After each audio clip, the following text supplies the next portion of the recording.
All right, we are live, everyone, back with another episode of Immuno-Palooza. If you were on the last one and you couldn't hear me, I apologize. That was a long conversation where you couldn't hear. You only heard one side of it. So we have an amazing guest today. I know you can hear me now because Dr. Peter Birchler and we tested everything out beforehand, and it worked. So, Dr. Peter, welcome. Glad to have you on the show, buddy. Well, thank you, Josh. Thank you for having me. Hello to everyone out there watching. So Peter's a chiropractor, like me. He does some other unique things in his practice and virtually as well. So I want to have him just give a little bit of his background because I think it's going to be pretty unique to helping you with your immune system. His story is pretty profound. So go ahead and share a little bit with us. Yeah, I've been a chiropractor since 2006, graduated 2005, practiced 2006, and um, did a lot of my practice life in chiropractic and then in the realm of nutrition, lifestyle-based medicine, and then also herbs and plant-based medicine, those kind of things. And was going along in practice several years, and then in 2016, I ended up getting Lyme disease, and it was, I got sick. I ended up having my heart rate had what's called total heart block, and my heart rate slowed down to 18. And I was sitting 18. on, I didn't know that. yes, Well, holy cow. yeah, there was it had progressed over some weeks with a, dry cough and things like that. And then awake in the middle of the night, one night, not able to breathe. And if I stood up, I was going to pass out, fall over. And that was what triggered my then entry into the medical realm with that, being a very natural minded health doctor. That was something that I didn't want to be in that type of system. But once I got into that system, I specifically remember being on the hospital bed there the first day, and I thankfully I knew what was going on. There's a lot of people that end up with Lyme or associated problems, and they don't know what's going on for various reasons. So I knew what was going on, and I was sitting there thinking, what's the purpose of this in my life? And I remember a couple beliefs. One is that I was going to get through this, whether it was going to be 100% hardcore naturalist or whether it was going to be an interface with the medical system that would allow me to have a appreciation and a learning experience and an understanding of what other people are going through as well. And the other belief was that the purpose of this in my life was to help more people. Like the only reason that or meaning that I could attach to it would be, okay, I'm going to have this experience, Hmm. and the experience was for me to be a better doctor and to be able to help more people. And so, long story short, that problem, that Lyme illness, as if there's anybody watching that's dealt with this for a family member, it's not just the acute thing. It's so much of the stuff that ends up happening after Mm. people are even treated, even when they know it, that their health is not the same. Much higher incidence of autoimmune illness, thyroid illness, mast cell syndromes, food sensitivities, digestive stuff, neuropathies, all kinds of things after they're quote unquote successfully treated. And so, going through a good bit of that myself and seeing a lot of other people deal with these things, I felt like my purpose in reaching people was not to make a opinion or judgment on the appropriateness of the medical treatment aspect of it, and I'm not a medical doctor, but is to really help people get their life back after Lyme disease. So here you are, have Lyme disease, maybe treated, maybe not, different scenarios for different people, but your life's not the same and you have ongoing problems, and what can we do naturally to help people get pain-free and healthy again, get their life back after Lyme disease? Yeah, so I want to circle back for a second. I commented on 18 beats per minute. And for those of you that don't know anything about a heart rate, like we'll say like the textbook normal is what, like 60 to 100? Yeah, resting maybe around 60 or 60, 70, right? So 60 to 70, like Lance Armstrong was in the 40s, I think, to give you an idea. And his yeah, heart was my trained, resting heart rate would be in the upper 40s. right? So that was that, and then this is 18 beats per minute. So that's just a scary thing to think about. And I want you to put yourself in his shoes, in Dr. Peter's shoes, because he went through a lot. I mean, it wasn't like, oh, I had a light case of Lyme. I mean, This was like a near death experience. Would you Yeah, say? I never felt that way, but certainly the people that love me in my life felt that way. Yeah. And so, yeah, and it's just, so I don't want to downplay it, but I also don't want to, it's just, it was what it was. And, I guess on the surface, would I like to not have to go through that? Sure. But at the same time, I think so many things in our life that we actually end up helping other people have that, pain associated with it. And for whatever reason, that's how life is. Yeah, So, pain to purpose, right? I mean, that's it's true in so many cases, whether it be a business or whether it be like becoming like almost like a health savior. Like you're on a mission now. I mean, you feel not that you weren't on a mission as a chiropractor beforehand, but now it's like, holy cow, this is a powerful experience to have. And when you've helped yourself, when you started to heal and change, and I know you, I mean, I know you personally, and you're a fit guy, and I see I've have patients, I've had friends, people that have dealt with Lyme disease for ages, and they're just chronically they have so many problems all the time. Like there's always another thing. So, what are some of the things that you found for yourself? And I want to just think like overall immune function for people because this is an autoimmune thing that has been affected. What are some of the simple things that you started to do that you started to see like positive forward steps? yeah. So to I created a kind of a paradigm that I use to take people through this process. And I mean, I could directly answer your question. I kind of will, but at the same time, Mm. when in our society, when people have a problem, the first thing they want to know is what to take. Of That course. that's the whole system. And commonly, that's actually a pharmaceutical based thing, right? There's some research, this, that, type of a model that is pharmaceutically driven. And I would view that as the least important thing in the grand scheme of things. And yet most people, that's what they want to know, what to take. Mm. And that's pretty much where their mind switches off. Maybe it goes from, okay, I did an antibiotic, or there's drugs, and then if I don't want to do that, I'm a natural person, so what do I take for like herbs or something? And that's about as far as they get. But what I find is on a deeper level, it's our beliefs and our mind and our paradigms about life and how to deal with problems, how we solve Yeah. problems, what the meaning of this experience is in our life, and all those kind of things are the points. In my opinion, that's the difference in people who transform and change and get great results and people who don't. It's not what to take.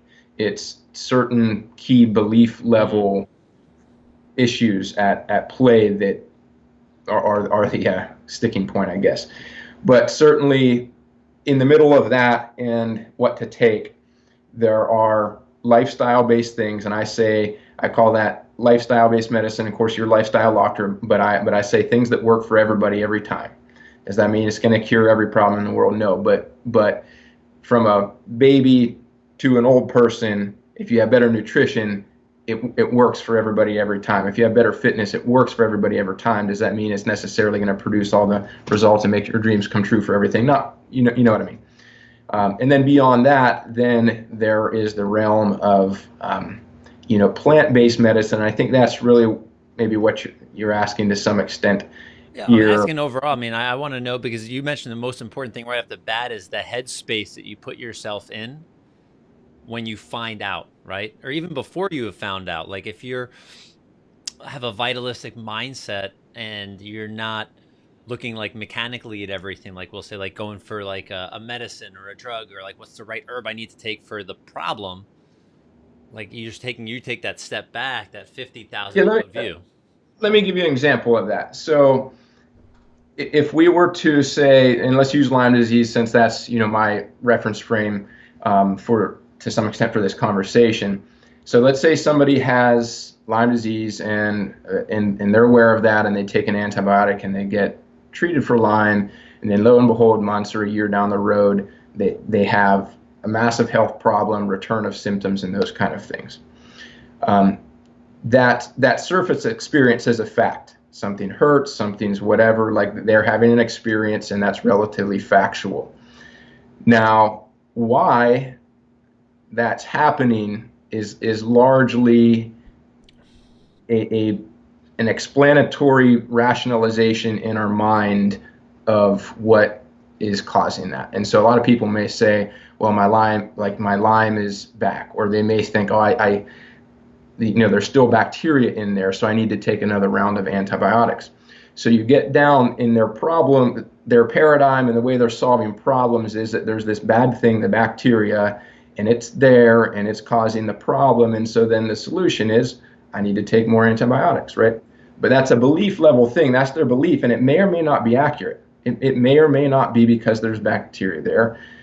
Maybe there's not, or maybe there are. But are they really causing the problem? And there are other things. And does it even make sense to try to kill them to solve your problem, or do you try to solve it a different way? So some people that I observe, certainly in that Lyme community, they get in this antibiotic wheel for like forever practically, and they're trying to solve the problem in a certain way, and that's what's leading to that certain choice of how to deal with it. And so I'm not judging necessarily the appropriateness of that. I know there's, it's a very polarized condition or illness out there. My point is just to observe and say that is a belief level thing of how that person is, their paradigm of their illness, and why they're taking the choices they're doing to solve it, as opposed to maybe saying, well, what can I do to nourish my body so that, like you said, vitalistically, the wisdom of your own body can coexist with that thing or eliminate it itself. And so then you start to get into lifestyle-based medicine, you start to get into nutrition, toxicity, and those kind of things, as opposed to taking a kill approach with a synthetic medicine or unnatural substance. Yeah, it's like taking an atomic bomb to an anthill type of mentality versus saying, like, stepping back. Oh, maybe what's the reason, the answer here? What's the cause? What's the and how do we fix it? Excuse me. So when it comes to your approach, the things that you've done, you do things with a very vitalistic way. What are things that you do? And I love that you mentioned, and the whole thing with immunity and everything that's going on in society now, there's the same mindset. It's like, how do we kill the problem versus how do we build up the person or build up the host, right? Like it's the same exact mindset you were just speaking about. So what are things that, let's just say for you personally, what are things that you do that, like, if I could say, listen, Peter, give the top 3 things that you do every single day that any person can say, I can probably do that? Yeah. So one of the things is certainly juicing, and I'm not talking this kind of juicing. I'm talking fruit vegetable juicing. And I've had personal before Lyme. I've had my own personal miracles with that, and I've observed many in patients that I've worked with in one-on-one basis nutritionally. So I use the term paying down nature's debt. So you can use the mechanism of juicing fruits and vegetables to pay down your debt to nature. And if you look at any other creature in nature, like, they're born and all they do is they eat uncooked, unprocessed, whatever for their whole life. And maybe they're a plant eater, maybe they're a meat eater, but it's uncooked and it's unprocessed. Yep. Right? But in our human experience in the modern age, day one, we start with, processed and whatever, GMO formula, all these kind of things, right? Cooked stuff, sugared stuff, chemically laden stuff. And so by the time we're 20, 30, 40 in our society, we have this massive debt to nature from the way its laws say, hey, if you want to be healthy and vibrant, that's like my law, but you did this. And so a lot of people will say, well, shouldn't you just eat the whole fruit and vegetable? And my answer is yes, you should. But at the same time, if we just imagine that you have a debt and now you just stop the leak in the bucket, your bucket's still empty, right? Yeah. And the fact is, if we were to eat a perfect diet, whatever that is, I know people don't agree on that, but let's just say we had that and we started eating a perfect diet. Like, people will improve, but it's you can only get so many nutrients out of that food because of the fiber and the calories and things. And what I find clinically, like, all yakety schmackety research aside, like, what actually happens with people when they do this is you start flooding the body with the liquid, like the lifeblood of the plant. I call it liquid life. And it's the most rapid transformation of their body, because you're just giving the body what it's needing and it's been deficient of, and it ties into then the detoxification mechanisms too, much less the nourishing element of it. And so people can so rapidly change their internal environment and their immunity with that. One of the things I had happen when I was 27, 28, I had warts show up on probably 5 or 6 of my fingers, and I'm a guitarist and like to play basketball and stuff, and I work with my hands as a chiropractor, and so I had these things on the surface, and I tried to freeze them off and do that kind of stuff, and it didn't do anything. And then fast forward maybe 3 years, I had done some juicing off and on before that, but I was probably 30 at that point, and I started doing juicing every day and having maybe like a quart or so of juice a day.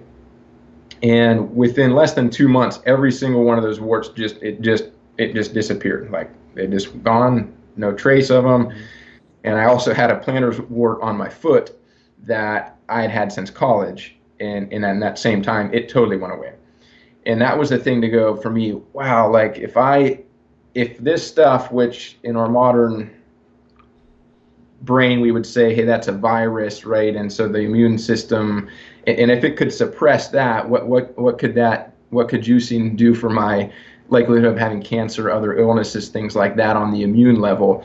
But it's so neat when it's on the surface and you can see it. And I'm so thankful I had that experience, because stuff inside the body, you can kind of feel it, but when you can see it, man, it's like proof that even a child can understand. Yeah, no, that's powerful, and I like the way you talk about the debt. Like, you've done so much like processed foods, just because that's the way our society eats. They eat from the center of the grocery store versus the outside the grocery store, and that same concept.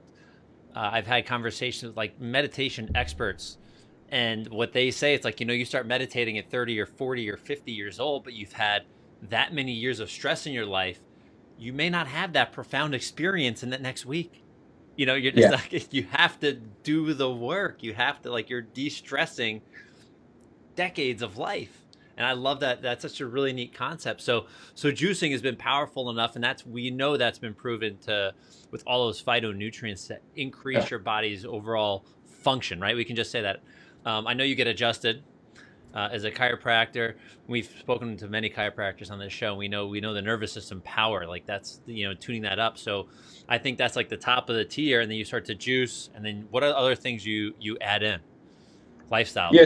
So in that little paradigm I was giving you, I would say that paradigms are the foundation, and then on that top of that, I put health from the inside out. So if we were to eat food or change our environment, but somehow our body is not able to work, it's like it can't even take what you're giving it and process it correctly. So, and that's what you just spoke of with chiropractic. And so I think having a system that a body that is free from physical obstruction to working the way it has a potential to work is another foundational thing, and that's the realm of chiropractic.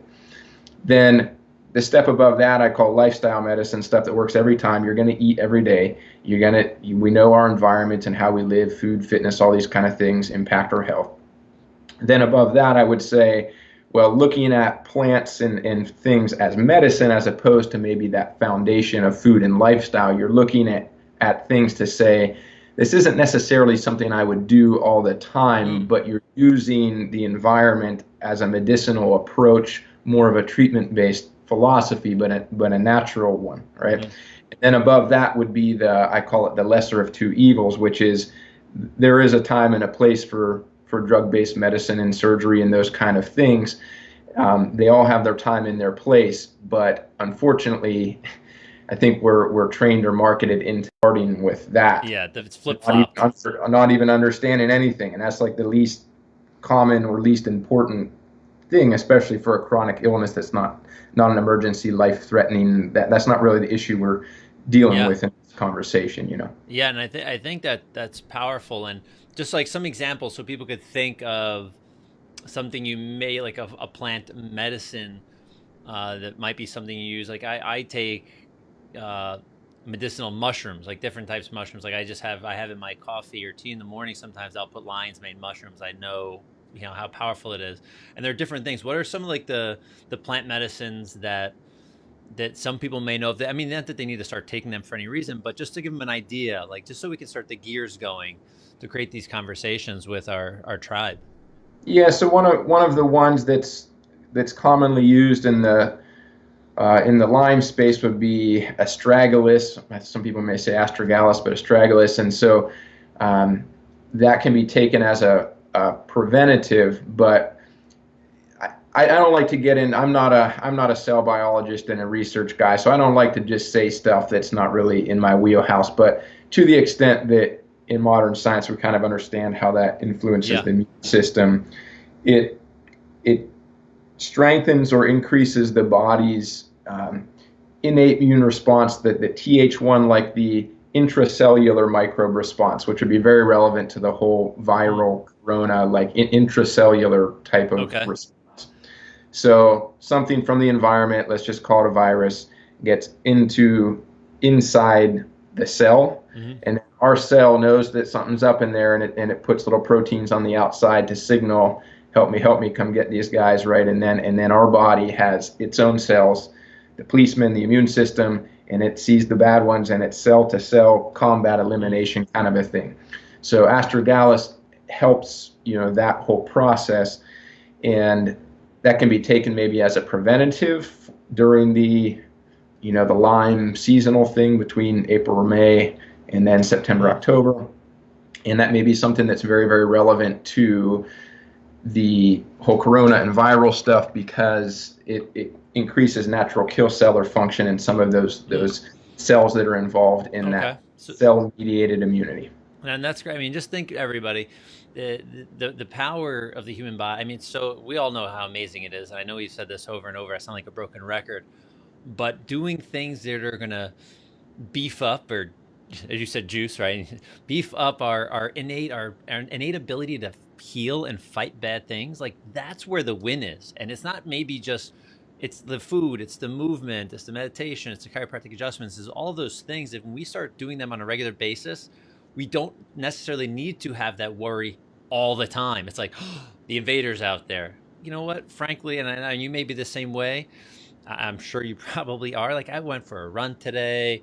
It was great. I mean, I was outside, and the funny thing is, driving into this state park that I'm driving into, there are people walking on the street, not even the trails yet, and they're 500 feet apart, like five, six, maybe like a couple football fields apart, and they're wearing masks and walking in rubber gloves or plastic gloves. They're not even near another human being.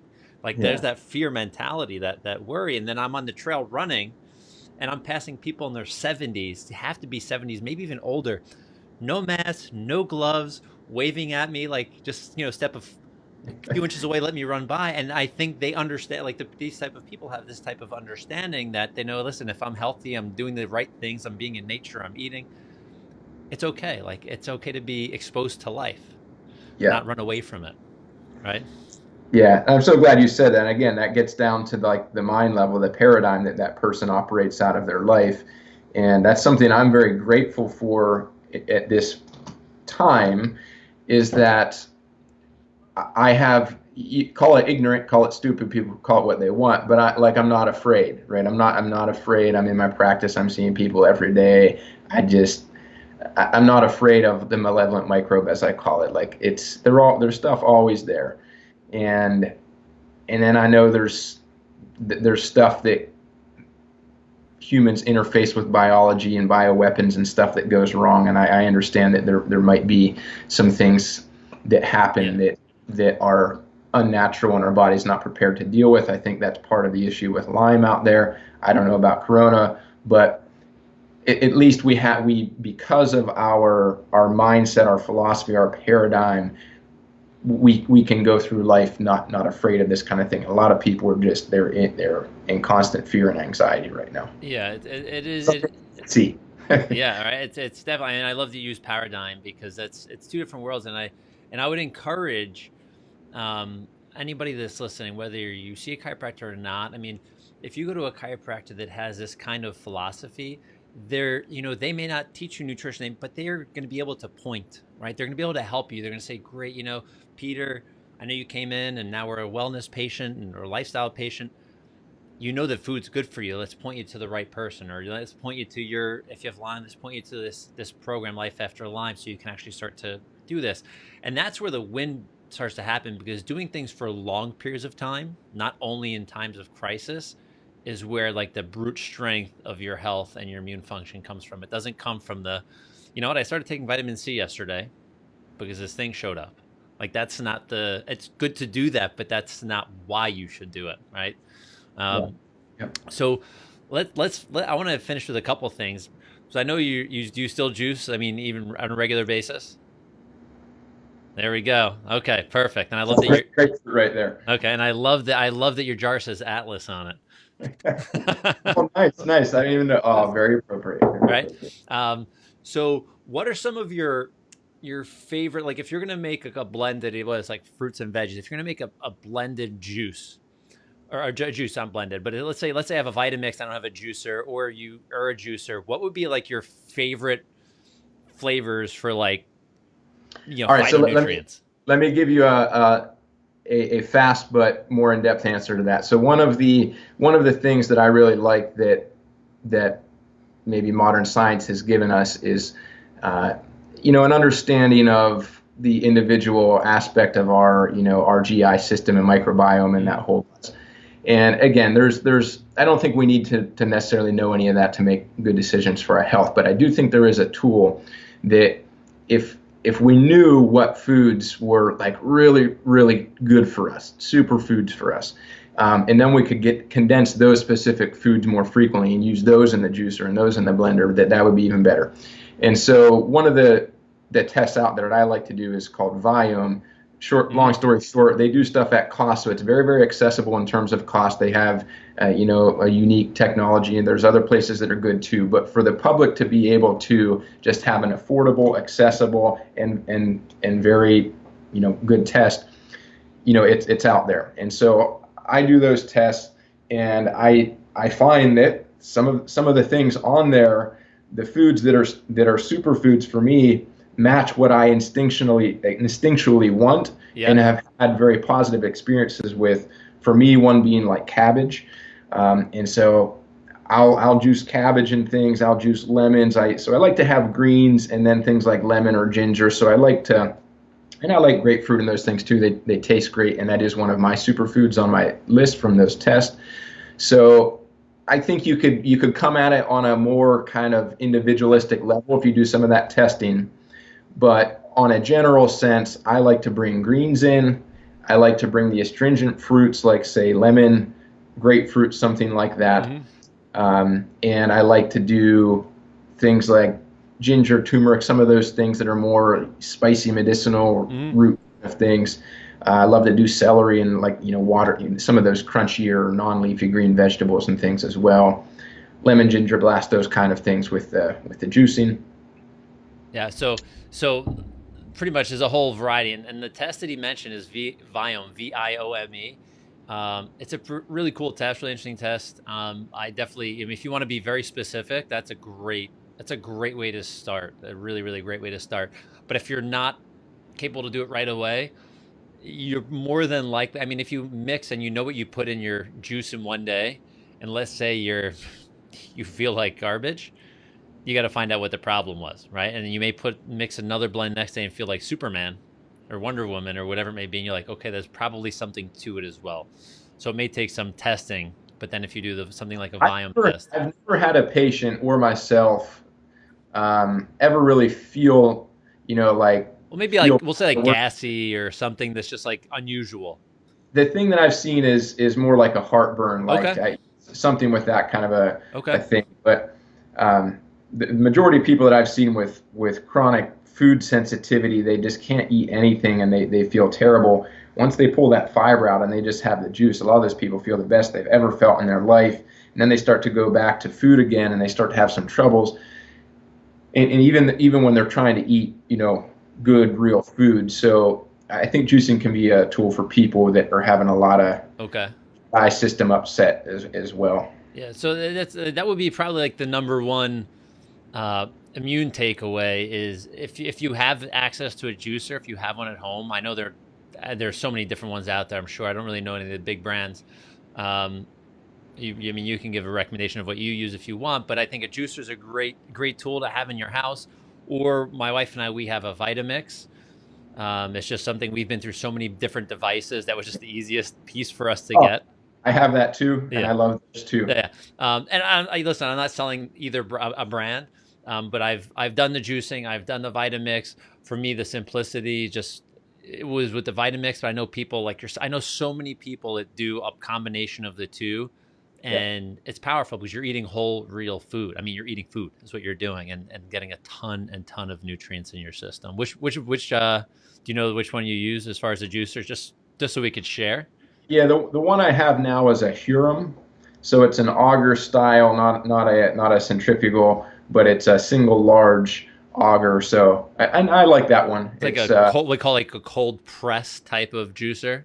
Is that what they would call it, or something like that? It's not a hydraulic press like the big Norwalker those, but it's auger style. So it's slow. Yeah, it's cold. It's not slow process. It's slow. So it doesn't have a real high speed like the centrifugal one. So it's a slow auger style. Okay. So, yeah. Okay. Very cool. I've used different ones. I've used the Green Star. I've used the Jack LaLanne was the first one I ever bought when I left Pennsylvania to go to chiropractic school way back when and things. But I had that one for a little bit. It took me like an hour. After I used it, took me an hour to clean the darn thing. I'm like, I don't know if people can do this on a regular basis. But yeah, it isn't too bad on that. But the centrifugal ones I've seen some really neat, and just the science behind on how they work is really cool. I've seen some cool stuff on those auger funky ones. Like they look really cool, but I know you probably get more nutrients out of them that way as well. You're not burning anything up, right? Is that the concept? Yeah, they're. I had my own miracles with juicing using the centrifugal style. So the point is get a juicer and use a juicer. Get one that's affordable to you. You can research and ascend up the quality, but agreed. Okay, I need to go get a $900 hydraulic press to start. You don't. You can have a miracle with your own normal miracle without that. Exactly. So for everybody that's listening, I want to make sure that you can connect with Dr. Peter here, whether you're in his town. We'll drop some links in the comments below. Also, if you're a Lyme disease, someone that suffers with Lyme disease, or doesn't even suffer with it, or just has it, you definitely want to take a look and talk to Peter, because this could be a paradigm shift for you, and maybe you'll take an approach that actually will help you from the inside out versus that atomic bomb approach that we were talking about earlier. So, Peter, I want to thank you so much for joining, for contributing, and for sharing your knowledge with us. And I love that you actually live the lifestyle you espouse, you teach, and you show up, which makes a big difference for your patients in your practice, and as well for your community and everybody that is listening here. Well, thank you for having me on. I thank you everybody for listening. LifeAfterLymeDisease.com would be where to find, and on Facebook just type in Life After Lyme Disease if you want to connect on that. But I love that you're doing this, Josh, and I truly appreciate you having me on here, and hope that some people find some value and some direction in this discussion like this. Well, thank you, Peter.